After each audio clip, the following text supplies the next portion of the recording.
तमिलनाडु की सड़कों पर एक अजीब सी खामोशी थी उस रात। नवंबर 2023, चेन्नई के एक बंद कमरे में रात के 2 बजे कुछ लोग बैठे थे। न कोई कैमरा था, न कोई प्रेस। सिर्फ एक नाम था जो उस कमरे में बार बार गूंज रहा था, विजय। और उस रात जो फैसला हुआ, उसने तमिलनाडु की राजनीति की नींव हिला दी। लेकिन यह कहानी सिर्फ एक फिल्म स्टार के नेता बनने की नहीं है। यह कहानी है उस राज्य की जहां राजनीति और सिनेमा का रिश्ता दशकों पुराना है, जहां एमजीआर और जयललिता जैसे कलाकार मुख्यमंत्री बने, जहां करुणानिधि ने कविता लिखी और सत्ता चलाई, और अब उसी मिट्टी पर एक नया तूफान खड़ा हो रहा था। तो सवाल यह नहीं था कि विजय राजनीति में आएंगे या नहीं। सवाल यह था कि जब वो आएंगे तो तमिलनाडु का राजनीतिक नक्शा किस हद तक बदल जाएगा। और उससे भी बड़ा सवाल जो शायद कोई पूछना नहीं चाहता था, यह था कि क्या ये सिर्फ विजय की मर्जी थी या कोई और बड़ा खेल चल रहा था पर्दे के पीछे। 2023 के अंत में जब विजय ने अपनी पार्टी तमिलागा वेट्री कझागम की घोषणा की, तो पहली नजर में लगा बस एक और फिल्म स्टार राजनीति में आ गया। लेकिन जो लोग तमिलनाडु की राजनीति को समझते हैं, वो जानते थे कि यह उतना सरल नहीं था। डीएमके और एआईएडीएमके, ये दो दल दशकों से तमिलनाडु पर एक छत्र राज करते रहे हैं, द्राविडियन आइडियोलॉजी की आड़ में, तमिल प्राइड के नारों के साथ। और इन दोनों पार्टियों के बीच जनता बंटती रही, झूलती रही। लेकिन विजय के आने के बाद कुछ अजीब होने लगा। डीएमके के नेताओं की नींद उड़ गई। आईएडीएमके के दफ्तरों में बंद दरवाजों के पीछे बैठकें होने लगीं। और बीजेपी, जो दक्षिण भारत में अपनी जड़ें जमाने की कोशिश में लगी है, वो भी इस खेल को बड़े ध्यान से देखने लगी। सबके मन में एक ही सवाल था, यह लड़का कहां से आया और इसके पीछे कौन है। विजय की पहचान समझने के लिए थोड़ा पीछे चलते हैं। जोसेफ विजय, यह उनका असली नाम है। उनके पिता एस.ए. चंद्रशेखर एक जाने माने तमिल फिल्म मेकर हैं। विजय ने बचपन से ही सिनेमा देखा था, सिनेमा जिया था। लेकिन उनकी फिल्मों में कुछ था जो उन्हें बाकी स्टार से अलग करता था। उनके किरदार हमेशा एक आम आदमी की बात करते थे, एक ऐसा नायक जो सिस्टम के खिलाफ खड़ा होता है, जो गरीबों के लिए लड़ता है। मर्सल में उन्होंने जीएसटी पर सवाल उठाए। सरकार में एक एनआरआई हीरो ने भ्रष्ट व्यवस्था को चुनौती दी। मास्टर में उन्होंने एक ऐसे इंसान की कहानी कही जो खुद टूटा हुआ है फिर भी लड़ता है। ये सिर्फ फिल्में नहीं थीं, ये एक मैसेज था, एक केयरफुली क्राफ्टेड पॉलिटिकल इमेजरी। और उनके फैंस, जिन्हें विजय आर्मी कहा जाता है, वो भी साधारण फैंस नहीं थे। वो एक संगठित, डिसिप्लिन्ड, भावनात्मक रूप से जुड़ी हुई ताकत थे। पूरे तमिलनाडु में, हर जिले में, हर गांव में जब विजय ने राजनीति में आने की बात की, तो उनके फैंस ने एक पल भी नहीं सोचा, वो तैयार थे। लेकिन यहां असली कहानी शुरू होती है, क्योंकि विजय की पार्टी बनने के बाद जो हुआ, वो सिर्फ एक राजनीतिक घटना नहीं थी, यह एक बड़े सुनियोजित खेल का हिस्सा था। कुछ राजनीतिक विश्लेषक बताते हैं कि विजय की पार्टी के फाउंडिंग मेंबर्स कोई नए चेहरे नहीं थे। उनमें से कई डीएमके और एआईएडीएमके के पुराने नेता थे जो डिसएन्चांटेड थे अपनी पार्टियों से। यानी विजय अकेले नहीं आए थे, उनके साथ एक पूरा अंडरग्राउंड नेटवर्क था। एक नेटवर्क जो सालों से तैयार हो रहा था, जो पब्लिकली कहीं नजर नहीं आया था, लेकिन जिसकी जड़ें तमिलनाडु की मिट्टी में गहरे तक फैली हुई थीं। और इस नेटवर्क को किसने तैयार किया, यह वो सवाल है जिसका जवाब आज भी पूरी तरह सामने नहीं आया है। 2024 का लोकसभा चुनाव आया। विजय ने अपनी पार्टी को उसमें नहीं उतारा। यह एक चौंकाने वाला फैसला था। उनके क्रिटिक्स ने कहा, देखो, डर गए। उनके सपोर्टर्स ने कहा, यह स्ट्रेटेजिक मूव है। लेकिन सच्चाई इन दोनों बातों के बीच में कहीं थी। विजय ने लोकसभा में इसलिए नहीं उतरे क्योंकि वो जानते थे असली मैदान 2026 का तमिलनाडु विधानसभा चुनाव है और वहां पूरी तैयारी के साथ उतरना है। 2024 में उन्होंने क्या किया? उन्होंने पूरे तमिलनाडु का दौरा किया, जिला दर जिला, गांव दर गांव। वो लोगों से मिले, उनकी तकलीफें सुनी, और एक बात उन्होंने बड़ी चालाकी से की। उन्होंने अपनी पार्टी को आइडियोलॉजिकली एक थर्ड स्पेस की तरह प्रेजेंट किया। न डीएमके की तरह द्रविडियन आइडेंटिटी पॉलिटिक्स, न एआईएडीएमके की तरह जयललिता की विरासत। विजय ने कहा, मेरी राजनीति जनता की राजनीति है। सुनने में सरल लगता है, लेकिन पॉलिटिकल साइंस की भाषा में यह एक मास्टर क्लास थी। अब उन पुरानी पार्टियों की बात करते हैं, क्योंकि उनकी प्रतिक्रिया ने बहुत कुछ बयान कर दिया। डीएमके, जो 2021 से सत्ता में है, जिसके मुखिया एम.के. स्टालिन हैं, उन्होंने पहले विजय को डिसमिस करने की कोशिश की। बस एक फिल्म स्टार है, राजनीति इतनी आसान नहीं, यह था उनका शुरुआती रवैया। लेकिन जैसे जैसे विजय की रैलियों में भीड़ बढ़ने लगी, डीएमके का टोन बदलने लगा। 2024 के अंत तक डीएमके ने क्वाइटली अपनी ग्रास रूट स्ट्रैटेजी बदल दी। जिन जिलों में विजय की पार्टी एक्टिव थी, वहां डीएमके के बूथ लेवल वर्कर्स को न्यू इंस्ट्रक्शंस मिले। सोशल मीडिया पर विजय के खिलाफ एक ऑर्गेनाइज्ड नैरेटिव चलाई जाने लगी। Inexperience, outsider, agent. यह एजेंट वाला शब्द खास था। इसके पीछे एक इशारा था, इशारा बीजेपी की तरफ। और बीजेपी के साथ विजय का क्या रिश्ता है, यह तमिलनाडु की राजनीति का सबसे बड़ा अनसॉल्व्ड मिस्ट्री है। 2023 में जब विजय ने पार्टी बनाई तो एक बात सबका ध्यान खींच गई। उन्होंने अपनी पार्टी का नाम रखा तमिलागा वेट्री काझागम, जिसका मतलब है तमिलनाडु विक्ट्री पार्टी। ध्यान दीजिए, उन्होंने तामिल शब्द रखा, तामिल आइडेंटिटी को एम्ब्रेस किया, द्रविडियन रेटोरिक से दूरी बनाई।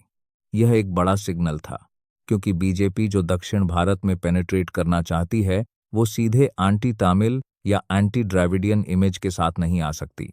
उसे किसी ऐसे चेहरे की जरूरत है जो तमिल हो, लोकल हो और फिर भी नेशनल पॉलिटिक्स के साथ अलाइन हो सके। क्या विजय वो चेहरा हो सकते हैं, या यह सोचना ही गलत है? विजय ने खुद कभी बीजेपी का नाम नहीं लिया, बल्कि उन्होंने कई बार केंद्र सरकार की पॉलिसीज की आलोचना भी की है। लेकिन राजनीति में जो दिखता है वो हमेशा सच नहीं होता, और जो नहीं दिखता वही अक्सर असली खेल होता है। एक और परत है इस कहानी में।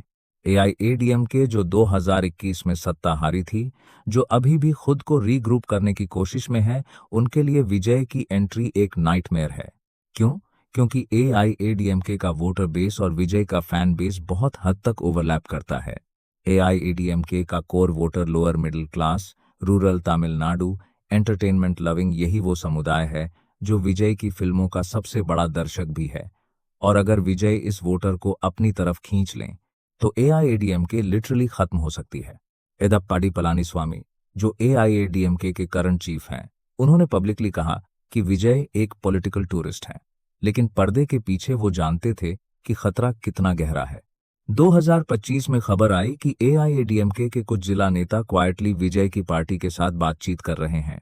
एदप्पाडी ने इन नेताओं को बर्खास्त किया, लेकिन वो दरार एक बार जो पड़ी वो बंद नहीं हुई। तमिलनाडु की पुरानी सत्ता व्यवस्था अंदर से हिल रही थी। 2025 का साल विजय के लिए एक अजीब साल रहा। एक तरफ उनकी film GOAT greatest of all time blockbuster रही, उनकी स्टार पावर कम नहीं हुई थी, लेकिन राजनीतिक मोर्चे पर चुनौतियां बढ़ रही थीं। इनकम टैक्स रेड्स, विजय के कुछ करीबी सहयोगियों पर ईडी के नोटिसेस। यह सब क्या था? कोई कानूनी प्रक्रिया या एक पॉलिटिकल मैसेज?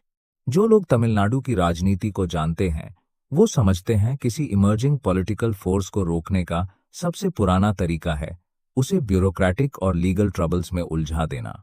एमजीआर को भी यह झेलना पड़ा था, करुणानिधि को भी, यहां तक कि जयाललिता को भी। तो जब विजय के साथ यह होने लगा तो क्या यह सिग्नल था कि वो सच में खतरनाक हो रहे हैं? और विजय ने क्या किया? वो नहीं रुके। उन्होंने अपने रैली स्केड्यूल को और तेज कर दिया। 2026 का साल आते आते तमिलनाडु में एक अजीब माहौल बन गया था। विधानसभा चुनाव नजदीक थे और पूरे राज्य में एक ही सवाल था, क्या विजय जीत सकते हैं? पर्यवेक्षकों के बीच राय बंटी हुई थी। एक तरफ थे वो जो कहते थे स्टार पावर सत्ता नहीं दिलाती, एमजीआर और जयाललिता के पास एआईएडीएमके की पूरी मशीन थी। विजय के पास क्या है? एक नई पार्टी, कुछ एंथुजियास्टिक सपोर्टर्स और एक बड़ा नाम। दूसरी तरफ थे वो जो कहते थे 2026 का तमिलनाडु 1980 का तमिलनाडु नहीं है। आज का वोटर एजुकेटेड है, सोशल मीडिया पर है, फेडअप है पुरानी पार्टी से, और विजय वो चेहरा है जो होप रिप्रेजेंट करता है। इन दोनों नजरियों के बीच एक तीसरी बात भी थी। 2026 में तमिलनाडु की डेमोग्राफिक्स बदल चुकी है। 18 से 35 साल के वोटर्स की संख्या अनप्रेसिडेंटेड है। और इस एज ग्रुप में विजय की पॉपुलैरिटी किसी भी दूसरे पॉलिटिकल लीडर से ज्यादा है। ये वो फैक्टर है जो पोलस्टर्स के इक्वेशंस में फिट नहीं होता, लेकिन जो इलेक्शन रिजल्ट्स में दिखता है। अब वो गुप्त रणनीति की बात करते हैं जो शायद अब तक किसी ने खुलकर नहीं कही। विजय की पॉलिटिकल टीम ने जो स्ट्रैटेजी बनाई है वो 3 पिलर्स पर खड़ी है। पहला, कैंडिडेट सिलेक्शन। विजय की पार्टी ने तमिलनाडु के हर कॉन्स्टिट्यूएंसी में ऐसे कैंडिडेट्स चूज किए जो लोकली रिस्पेक्टेड हैं, जिनका कोई क्रिमिनल रिकॉर्ड नहीं और जो जेन्युइनली अपने इलाके की समस्याओं से जुड़े हैं। यह एक रैडिकल डिपार्चर है पुरानी पार्टीज की मनी एंड मसल पॉलिटिक्स से। दूसरा, इशू बेस्ड कैंपेन। विजय की पार्टी ने लोकल इश्यूज को सेंट्रली ट्रैक किया। पानी की समस्या, बेरोजगारी, किसानों का कर्ज, महिला सुरक्षा। हर कॉन्स्टिट्यूएंसी में अलग इश्यूज, अलग नैरेटिव। यह लेवल ऑफ ग्रैन्युलैरिटी पुरानी पार्टीज के लिए जेन्युइनली सरप्राइजिंग था। तीसरा, और यह सबसे इंपॉर्टेंट है, सोशल मीडिया आर्मी। विजय के फैंस ने वॉलंटरीली एक डिजिटल नेटवर्क बनाया जो किसी भी पॉलिटिकल पार्टी के पेड सोशल मीडिया टीम से ज्यादा इफेक्टिव है। यह नेटवर्क डिसइंफॉर्मेशन का काउंटर करता है, रैली अपडेट्स देता है और यंग वोटर्स को मोबिलाइज करता है। यह तीनों मिलकर क्या बनाते हैं? एक ऐसी पॉलिटिकल मशीन जो बिना पारंपरिक पॉलिटिकल स्ट्रक्चर के काम कर सकती है। और पुरानी पार्टीज के पास इसका कोई काउंटर नहीं था। लेकिन हर राइज की एक कमजोरी होती है। विजय की कमजोरी यह थी कोalition। तमिलनाडु में कोई भी पार्टी अकेले मेजॉरिटी नहीं जीत सकती। गठबंधन की राजनीति यहाँ की जरूरत है। और विजय को किसके साथ जाना होगा, यह सवाल 2025-26 में सबसे ज्यादा डिबेट का विषय बना। अगर वो डीएमके के साथ जाते हैं तो उनकी एंटी एस्टैब्लिशमेंट इमेज खत्म हो जाती है। अगर वो एआईएडीएमके के साथ जाते हैं तो उन्हें एक डाइंग पार्टी के साथ जोड़ा जाएगा। अगर वो बीजेपी के साथ जाते हैं तो तमिल सेंटिमेंट के खिलाफ जाने का खतरा है। और अगर वो अकेले लड़ते हैं तो वोट्स स्प्लिट होने का रिस्क है।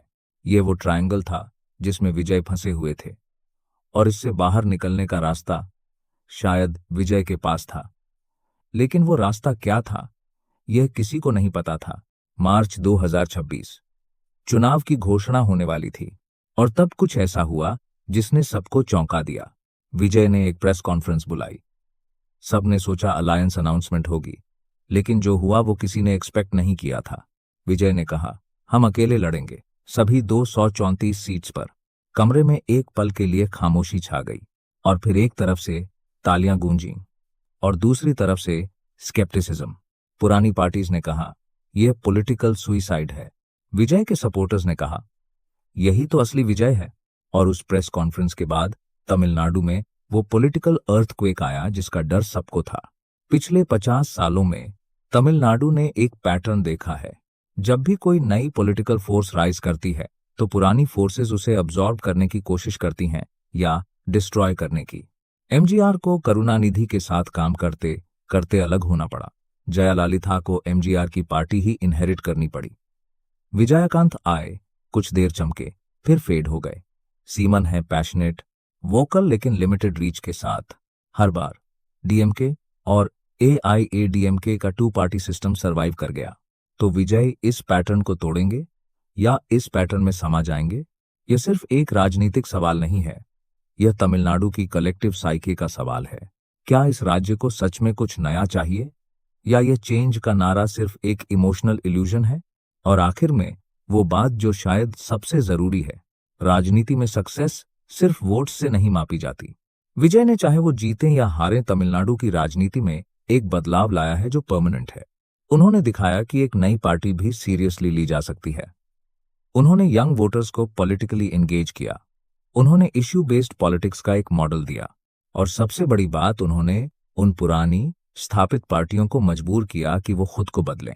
डीएमके को अपनी डिलीवरी इंप्रूव करनी पड़ी, एआईएडीएमके को इंटरनली रिफॉर्म करना पड़ा।